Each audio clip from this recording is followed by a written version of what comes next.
La Grèce va payer ses échéances de juin au FMI en une seule fois. Le gouvernement grec l'avait demandé et il a obtenu le report à la fin du mois du remboursement des 4 échéances de prêt dues en juin. La première devait être versée ce vendredi.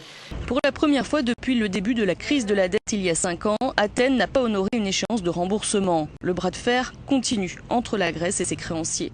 On voit bien que les négociations traînent depuis plusieurs mois et la dernière information en date qui est tombée, ça a été donc celle d'hier soir du gouvernement grec a indiqué qu'il ne verserait pas à l'échéance donc les 300 millions d'euros promis au Fonds monétaire international. Et qu'il allait donc reporter cette échéance à la fin du mois de juin. À la fin du mois de juin, où il devra d'ailleurs, c'est une étape importante, verser au Fonds monétaire international quelques 3 milliards d'euros, ce qui est énorme pour l'économie grecque et risque d'ailleurs d'entraîner, d'avoir des conséquences s'il n'y a pas d'accord, d'avoir des conséquences de l'ordre du défaut de paiement, enfin bref, toute une série de mécanismes qui risquent de se mettre en branle autour de l'économie grecque et peut-être de sa sortie, mais être en défaut de paiement ne signifie pas pour autant que la Grèce sortirait aussi de la zone euro, puisque plusieurs possibilités ont été étudiées à ce sujet. Au fil des textes qui sont présentés depuis le 20 février, on voit bien aussi qu'il y a une résistance très concrète de ne pas céder sur les injonctions des créanciers européens et du Fonds monétaire international qui présentent un programme demande des réformes très importantes à la Grèce qui sont même jugées absurdes par un grand nombre d'économistes internationaux, puisque une tribune a été publiée aujourd'hui par le Financial Times qui a été signée par des prix Nobel d'économie américains comme Joseph Stiglitz et puis des économistes français comme Thomas Piketty et Dominique Plion.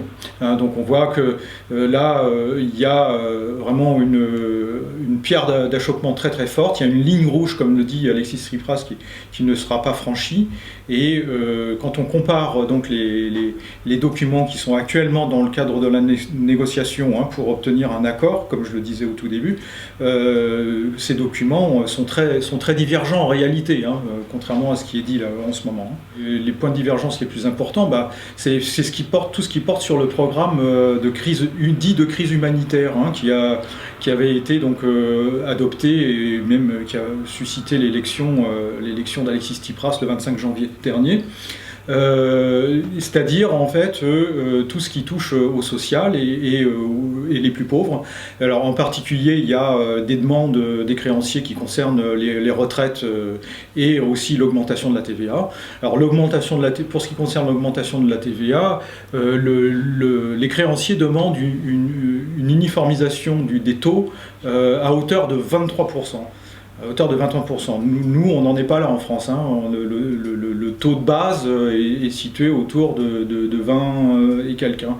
Il y a donc en fait une très forte pression économique qui serait exercée et qui toucherait en particulier les populations les plus pauvres, si un tel taux était appliqué, ce que rejette le gouvernement de Tsipras. Alors il y a quand même un aménagement de ce taux de base pour l'alimentation, les médicaments, mais à un taux qui reste très élevé par rapport à celui qui est pratiqué actuellement en Grèce, qui est de l'ordre de 11%.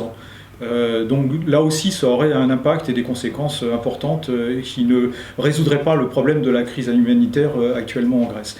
L'autre point donc, qui concerne les retraites, alors les retraites c'est les pensions de base qui sont visées, alors c'est quand même des petites pensions. Faut quand même savoir que le niveau des pensions est très faible, des pensions versées est très faible, le niveau moyen, il est de l'ordre de 400-500 euros, et les créanciers souhaiteraient que ça soit revu malgré tout à la baisse, qu'on supprime une allocation d'aide qui vient compléter donc cette allocation de retraite de base. Et donc là aussi, c'est même pas envisageable compte tenu de la crise humanitaire que vit le pays actuellement. Et Athènes espère un nouveau prêt de 7 milliards 200 millions d'euros. Problème, la Grèce ne veut pas des nouvelles mesures d'austérité demandées par ses créanciers, Allemagne en tête. Et pendant que les négociations continuent, les caisses de l'État grec se vident, avec, telle une épée de Damoclès, le risque d'une faillite générale. Le gouvernement Tsipras défend une alternative sociale et économique aux mesures et aux programmes et au traité budgétaire européen qui est actuellement en œuvre dans la plupart des pays de la zone euro. Donc c'est un enjeu fondamental puisque de toute façon on sait très bien que le durcissement même d'ailleurs des demandes des créanciers actuellement dans le cadre de la négociation s'est avéré un échec puisqu'on est dans une crise qui perdure, qui persiste, qui est très forte et qui va continuer si on n'envisage pas d'autres solutions comme c'est le cas en Grèce. Donc on voit bien là qu'il y a un enjeu fondamental qui est en train de se jouer dans les jours et les semaines qui viennent puisque le gouvernement de Tsipras s'est donné un peu d'air puisque, comme je l'ai dit au tout début, il a demandé le report du versement de 300 millions d'euros au Fonds monétaire international.